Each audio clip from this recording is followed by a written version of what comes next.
سلام یا پیر بابا پشوری زندہ باد. سلام سلام سلام یا پیر بابا پشوری. پیر بابا پشوری قلندر سرکار کے تعارف کی ضرورت ہے اس وقت پشاور کے شہریوں کو. پشاور کے شہری پیر بابا پشوری کی صاحب کرامت شخصیت سے متعارف ہوتے رہیں، اور پیر بابا پشوری نے اس دنیا فانی سے جانے میں اتنی جلدی کیوں کی، اور ان کا وقت اور ان کی جو سوچ تھی فکر کے ساتھ ساتھ کیسے آگے بڑھائی جا سکتی ہے. تو اسی سلسلے میں پیر بابا پشوری فاؤنڈیشن قائم کی گئی تھی، جس کے قابل قدر ممبران ابھی تک موجود ہیں.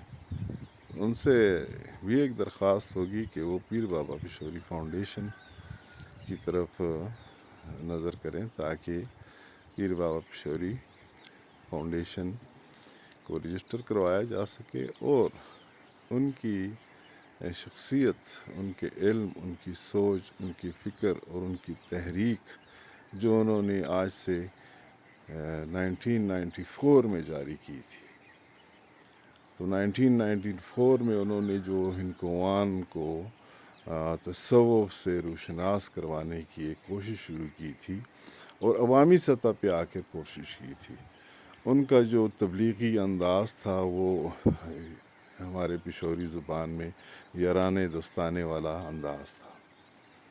اور یارانہ دوستانے والے انداز نے کس حد تک کامیابی حاصل کی.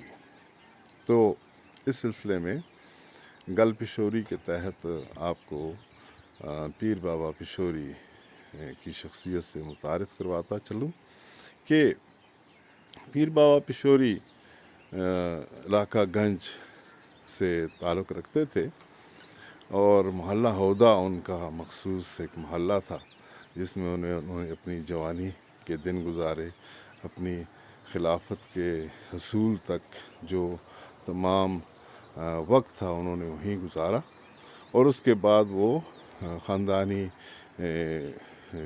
طور پر تقسیم شدہ ایک جائیداد کے تحت نوشہرہ، ضلع نوشہرہ وابڈہ کالونی شفٹ ہو گئے تھے. تو وابڈہ کالونی شفٹ ہونے کے بعد انہوں نے تصوف کے کن کن سلوک کی کون سی منزلیں طے کیں، اور پھر وہ اس قابل کیسے ہوئے کہ انہوں نے ایک نظام کی تشکیل دینا شروع کر دی. وہ ایک نظام، اسلامی نظام دینا چاہتے تھے جس کی بنیاد تحفظ عقیدہ ختم نبوت ہو. اسی سلسلے میں انہوں نے کچھ تعلیمات گل پشوری تک بھی پہنچائیں، اور گل پشوری آج جو ہے تو اس قابل ہے الحمدللہ کہ ان کی تعلیمات کو پشاور میں پھیلاتا جا رہا ہے، ان کی ذات مبارک کے تعارف کے ساتھ.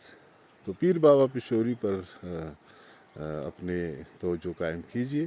انہوں نے جو پشاور کے لیے ایک اسلامی نظام ترتیب دیا تھا اس کو اپنی نظر میں رکھیے.